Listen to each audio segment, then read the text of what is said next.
งา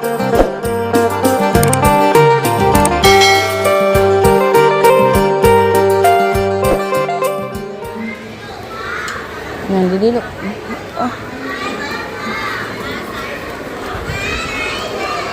ฝนตกฮัลโหลแม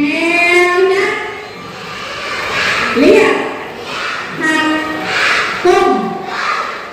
ไข่ป้าผู้นั้นสิได้หักไปประกาศเด้อยืดซื่อๆมองอย่าป้ากระซังบ่ได้ขึ้นห้อง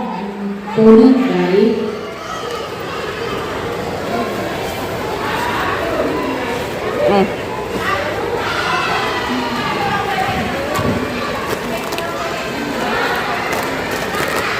ตัวนึงพี่น้องหลังจากส่งน้องรับเตะแล้วก็มาตลาดพี่น้องคนลืมวัดกับทักทายสบายดี FC บัสกุลสุกนพี่น้องไปหลอดมาละเบิ่งว่ามียังกิน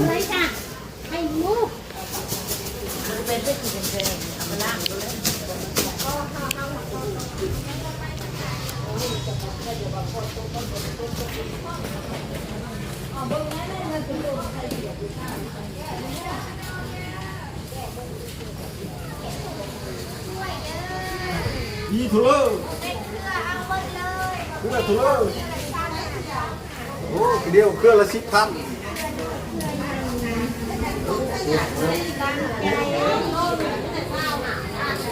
เขาลงเด็กเลยมาเถอะคนเงาบอกมือได้มาฉันอยากจะเก่าไม่2 มื้อได้เสี่ยวถ้าไม่เห็นกองยังไงได้แต่น้อง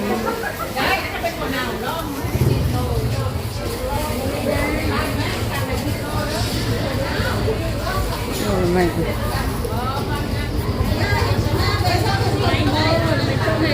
รับเท่าไหร่5,000กีบ310 บาทได้จัง150ตัวมาอย่างนี้ไม่บกกระแตบกันอ่อนนะ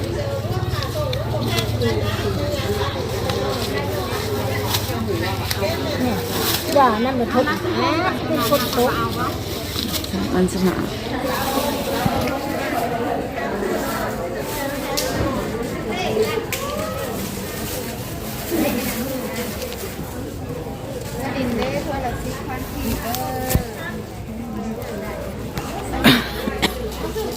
เจ้าดอกไม้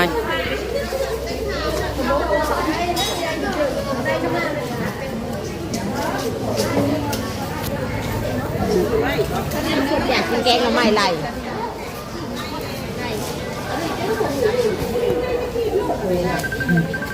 อันนี้ได้ยังอันนี้อันเธอ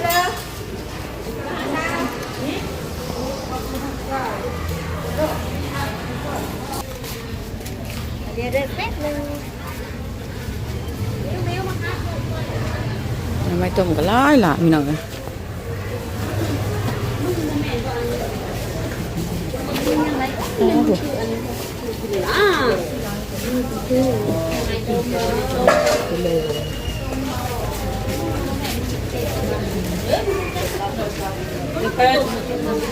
ม่ต้มบ่ใช่แล้ว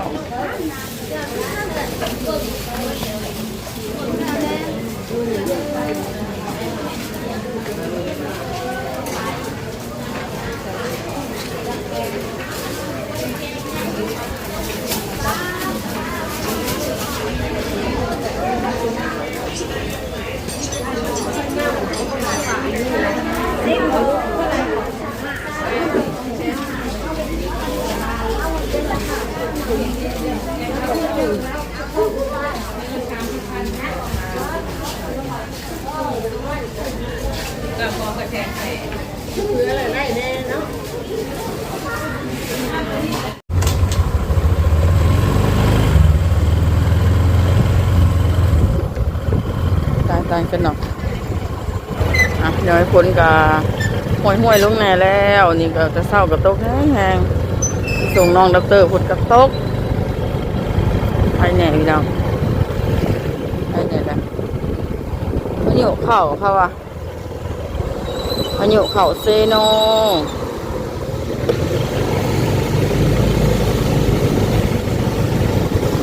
บรรยากาศ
ไปน้ำเขาเพื่อนกัน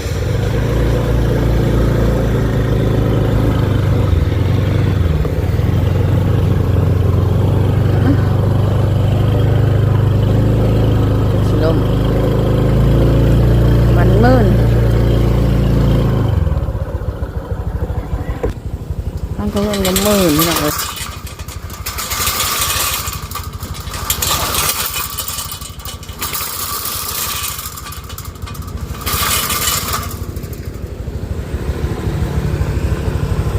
รถสะพานขี่บ่ได้พี่น้องเอ้ยมันหลอกคออีกแล้วมันหลอกคอแล้วมันไขบ่ได้ได้ขี่รถบ่ยาวบ่นี้บ่ยาวก็ได้แวะกับประตูนี่เรียกค่ะ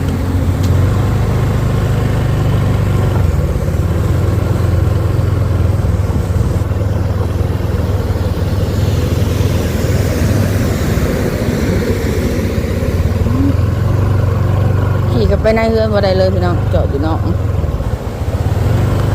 โอ้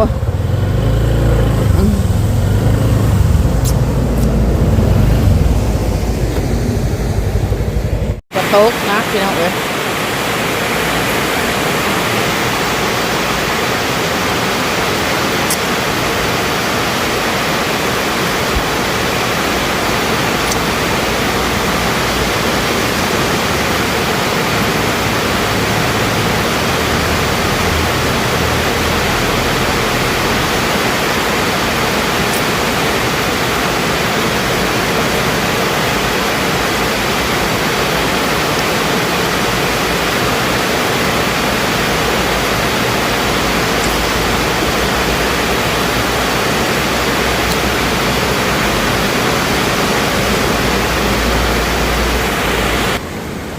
แข่งคนไปพี่น้องเอ้ย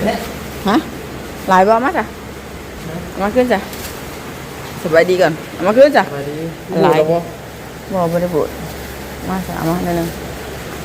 นี่จะทำไมบ่ เอาก็เด้ นี่เนาะ เด้กินในหนึ่งสิตอนหนึ่งปลาตอนหนึ่งนี่ จะซื้อปลา เด้จ้องอะเด้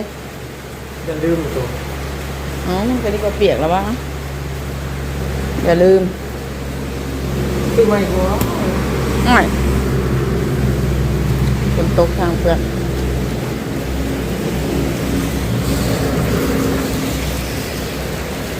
เปียกคือเก่าสิปีนบอก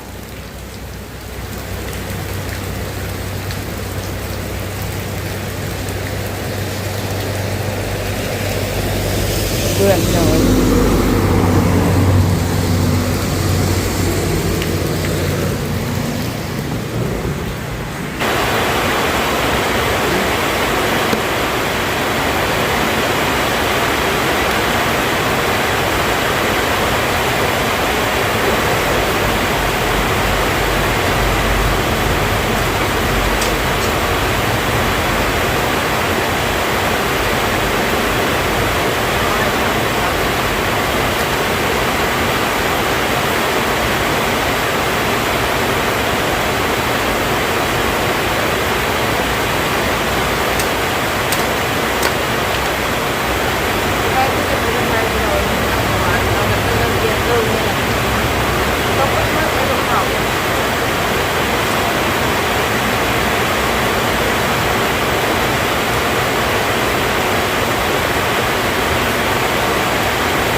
น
ซีบิกแซ่บ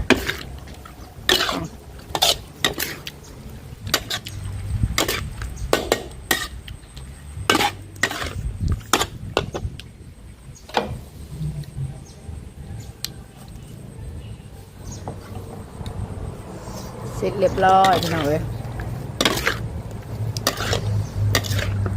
แต่พี่น้องเอ้ยกินคนเดียวนั่งกินคนเดียวมึงกินแบบง่ายๆกินยากกินคนเดียวหรอเฮ็ดให้แม่สะแพงเรียบร้อยแล้วไปส่งคนแล้วฝนกระตกสะแพงคือกิบเจ้ากิบก่อนอย่างเอ้ยก็อยู่ได้ไปใช้แล้วแหละวันนี้แต่เพื่อนอยู่กับอาหารเนาะพี่บ่าวสุดท้ายนี้ผมมากับเจ้าFC หลับมากดไลค์กดแชร์พี่น้องหับเสริมกิบสะแพงด้วยที่บอกขำโฆษณาพี่น้องพลาดประการใดกับขอโทษขออภัยพี่น้องเจอกันในคลิปหน้าสำหรับคลิปนี้สบายดี